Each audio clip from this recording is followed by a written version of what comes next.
মুসলমান দেবো কি করে?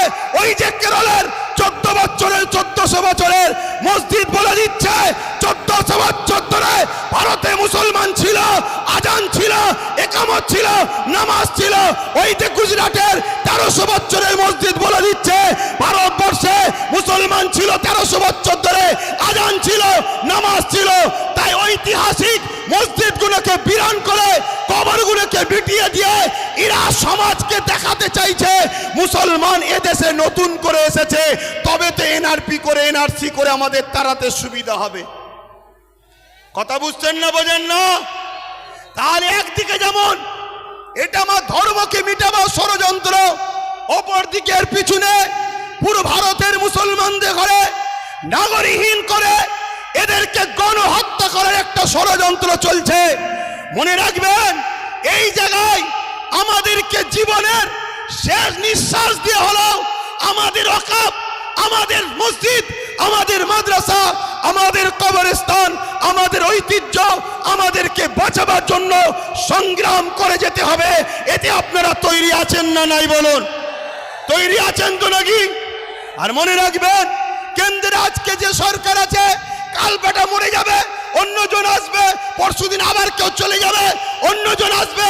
কত সরকার এসেছে, কত সরকার চলে গেছে, কত রাজ্য এসেছে, কত চলে গেছে। কিন্তু মনে রাখবেন, এ দেশের একটা সংবিধান আছে, এই সংবিধান আমাদের ছিল, আছে, থাকবে। সংবিধান বলছে 1947-এ সংবিধান জানিয়ে দিয়েছে ভারতবর্ষের যেটা মন্দির মন্দির থাকবে, যেটা মসজিদ মসজিদ থাকবে, যেটা গুরুদুয়ার গুরুদুয়ার থাকবে, যেটা চার্চ চার্চ থাকবে, যেটা সনাতন ভাইদের যা যেটা যেটা ছিল 1947 থেকে ওটাকে আর চেঞ্জ করা যাবে না, ওটা ওরকমই থাকবে। তাই এই আইনকে সামনে রেখে আমি বলতে বাধ্য হচ্ছি, কেন্দ্র সরকার শুধু ইসলাম মসজিদ মাদ্রাসার বিরুদ্ধে নয়, কেন্দ্র সরকার আমার দেশের সংবিধানের বিরোধী লেগেছে। অতএব সংবিধান আগে না কেন্দ্র সরকার আগে? জোরে বলেন, জোরে বলেন। সংবিধানকে বাঁচাবার স্বার্থে কেন্দ্র সরকারের বিরুদ্ধে আমাদেরকে বুকে তাজা খুন দিয়ে হলো লড়াই করতে কারা পারবেন? উঠে দাঁড়ান, উঠে দাঁড়ান। লড়াই করতে পারবেন আপনারা, লড়াই করতে পারবেন। এদেরকে বলবো, কেন্দ্র সরকার আজকে আমার বাচ্চার রুটি কাটতে চাইছে, আমার মসজিদের আজান বন্ধ করতে চাইছে, আমার ধর্মীয় কালচারকে মিটাতে চাইছে। তাই খারাপ নেবেন না, আমাকে কমনাল মনে করবেন না। আমি সত্য কথা বলছি, আমার অধিকার কেন্দ্র সরকার মেরে নিতে চাইছে। তাই 21 জন কমিটির মধ্যে 11 জন অমুসলিমকে ঢুকাবে। তাহলে সংখ্যা গুরু অমুসলিম হয়ে গেল। যে কোনো সময় বাকি 10 জনকে ল্যাং মেরে বাদ দিয়ে দেবে। তাহলে ওয়াকফের মধ্যে আমাদের আর কেউ রইল? জোরে বলেন। কেরলের 14 বছরের মসজিদ নিলাম করে কর্পোরেশনদের হাতে তুলে দিতে অসুবিধে হবে। গুজরাটের 13 বছরের মসজিদ ভেঙে ওটাকে ওয়াকফ কর্পোরেশনদের হাতে, আদানি আম্বানির হাতে তুলে দিতে অসুবিধে হবে। এভাবে স্বাধীনতার আগে যত ঐতিহাসিক মসজিদ মাদ্রাসা আছে, কবরস্থান আছে, সবগুলোকে মিটিয়ে দিতে চাইছে। কেন মিটাতে চাইছে? এটা প্রশ্ন তো। এক তো লোভ, অর্থ, টাকা, আমাদের ওপরে হিংসা, এগুলো তো ইত্যাদি।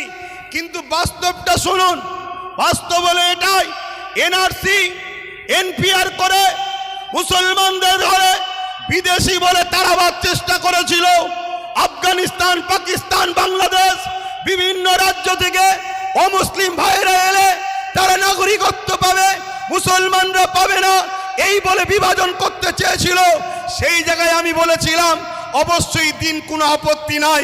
কেন আমি বুক ঠুকে জানি বাংলাদেশ থেকে কোনো মুসলমান ভারতে আসেনি, পাকিস্তান থেকে কোনো মুসলমান ভারতে আসেনি, আফগান থেকে কোনো মুসলমান ভারতে আসেনি।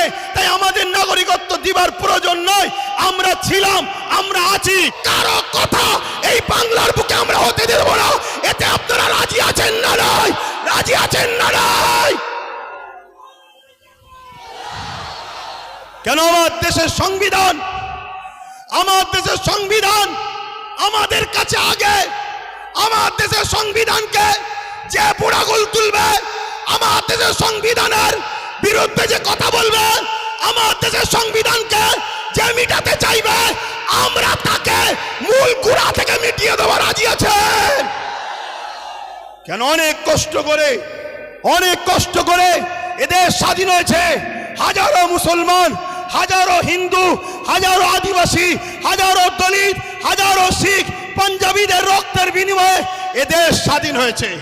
অতএব সেই দেশের সংবিধানকে নিয়ে আজকে তুমি হতে পারো প্রাইম মিনিস্টার, কিন্তু তোমার অধিকার নয় আমার দেশের সংবিধানের উপর হাত দিতে পারে।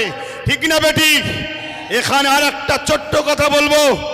আজ গাড়ি বুঝাই করে করে সুলতানে হিন্দের দরবারে যান আপনারা।